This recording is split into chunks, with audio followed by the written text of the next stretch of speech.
Hello student, welcome to my YouTube channel. तो आज मैं आपके लिए संस्कृत जो कि 2024 में क्वेश्चंस आया था उस हिसाब से मैं आपको पढ़ा रही हूँ। लगातार संस्कृत के वीडियोस आ रहे हैं मेरे। तो अगर आप नए हैं तो चैनल को सब्सक्राइब कर लीजिए और अपने दोस्तों के साथ इसे शेयर कर दीजिए, ठीक है। तो चलिए हम देख लेते हैं। अभी यहाँ पे संस्कृत का मेरे पास पेपर है तो आपको मैं दिखा दूँ। अभिज्ञान शाकुंतलम जो है वो किस तरीके से पूछा गया है। चतुर्थ अंक के आधार पर दुष्यंत का चित्रण जो कि 100 शब्दों में लिखने के लिए आएगा और ये कितने नंबर का होगा? 4 नंबर का होगा। यहाँ पे आप लोग देख सकते हो इस तरीके से आया हुआ है, यहाँ पे 4 नंबर लिखा है, ठीक है। तो ये 2024 में पूछा गया था। तो चलिए इसके हिसाब से हम देख लेते हैं और आप लोग जरूर कमेंट कर दीजिएगा कि आपको किसका चरित्र जानना है, कौन से ऐसे पात्र का चरित्र जानना है जो मैंने अपने YouTube चैनल पे नहीं अभी तक अपलोड किया है। तो चलिए जल्दी जल्दी हम देख लेते हैं वीडियो को, क्योंकि आपका टाइम इतनी समय बहुत ज़्यादा इंपॉर्टेंट है, ठीक है। आप लोग बढ़िया से बढ़िया नंबर पाइए, बढ़िया से बढ़िया तैयारी कीजिए, ठीक है। बिल्कुल भी घबराइएगा नहीं, आपका एग्जाम बिल्कुल बढ़िया से जाएगा। तो अभी हुआ है, अगर आप इसमें से पढ़ के जाएंगे, इसमें से आप याद करके जाएंगे तो 100% आप बढ़िया से बढ़िया मार्क्स लाएंगे, ठीक है। तो अभी मेरे पास ब्लैक बोर्ड नहीं है बच्चों, मैं जल्द ही जल्द कोशिश करूंगी ब्लैक बोर्ड पे पढ़ाने के लिए। उसके लिए आप लोग को क्या करना है, मुझे सपोर्ट करना है, मेरे चैनल को सब्सक्राइब करना है, ठीक है। तो चलिए हम देख लेते हैं और पढ़ लेते हैं, ठीक है। ब्लैक बोर्ड पे अगर आपको पढ़ना है तो ठीक है, तो आप लोग को क्या करना है, चैनल को सब्सक्राइब कर लेना है।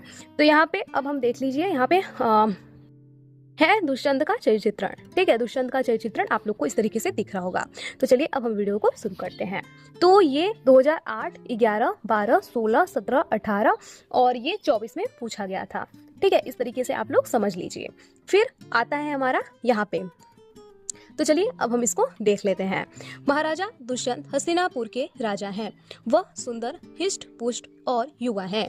उनके सौंदर्य को देखकर शकुंतला प्रथम बार में ही आकृष्ट हो जाती है। उनके चरित्र की निम्न प्रमुख विशेषताएं हैं, ठीक है। उनके चरित्र की क्या है, बहुत सारी ऐसी विशेषताएं हैं जो कि इनके चरित्र को सुंदर बनाती है। अब आती है बारी हेडिंग की। देखो बच्चों, हेडिंग किसी भी पात्र का आप चित्रण कर रहे हो तो उसमें हेडिंग आप जरूर डाल दीजिएगा। ब्लैक पेन से 1 mm पेन का यूज कीजिएगा, जो कि काफी दिखने में सुंदर लगेंगे और एग्जामिनर आपको बढ़िया मार्क्स देगा, ठीक है। तो इसलिए मैं आपको बोल रही हूँ कि ब्लैक पेन का यूज करके हेडिंग आप जरूर डाल दीजिएगा। तो चलिए हम आगे हम देख लेते हैं। बुद्धिमान, ठीक है, बुद्धिमान। तो बुद्धिमान में क्या है, दुष्यंत के चरित्र में बुद्धिमत्ता को स्पष्ट रूप से देखा जा सकता है। वह शकुंतला के रूप से आकृष्ट होने के बाद विवाह करने की तभी सोचता है जब तक यह पता चल जाता है कि वह ब्राह्मण की कन्या नहीं है, ठीक है। आगे हम देख लेते हैं दूसरी हेडिंग, मातृ भक्ति, ठीक है। ये दूसरी हेडिंग है। तो हेडिंग आप जरूर याद कर लीजिएगा, बाकी इसमें कुछ भी लिखोगे चलेगा, बट हेडिंग आप बढ़िया से बढ़िया तरीके से डालिएगा। तो यहाँ पे द्वितीय अंक में जब करभ उसकी माता का संदेश लेकर आता है कि आज से चौथे दिन मेरे उपवास की प्रेरणा होगी, उस समय तुम यह अवश्य उपस्थित रहना, तो वह विवेक से तपस्वियों का भी उल्लंघन नहीं करना चाहता है और माता की आज्ञा का पालन भी करना चाहता है, ठीक है। अब आगे हम देख लेते हैं इनके बारे में क्या बताया गया है, क्योंकि 100 शब्दों में लिखना है तो आगे हमें पढ़ना जरूरी है, ठीक है। तो यहाँ पे तीसरा है कला मर्मज्ञ, ठीक है। संगीत और चित्रकला के साथ साथ दुष्यंत युद्ध कला में भी निपुण है। वह पंचम अंक में हस्तपादिका की गति पर उसकी अहो राग परिवाहिणी गीति, यह टिप्पणियां उसकी संगीतज्ञता की द्योतक है। वह शकुंतला का चित्र बनाकर अपनी चित्रकला पारंगतता की सिद्धि करता है। उसकी दुष्यंत का पता तब चलता है जब इंद्र उसे दानवों से युद्ध करने के लिए स्वर्ग बुलाते हैं।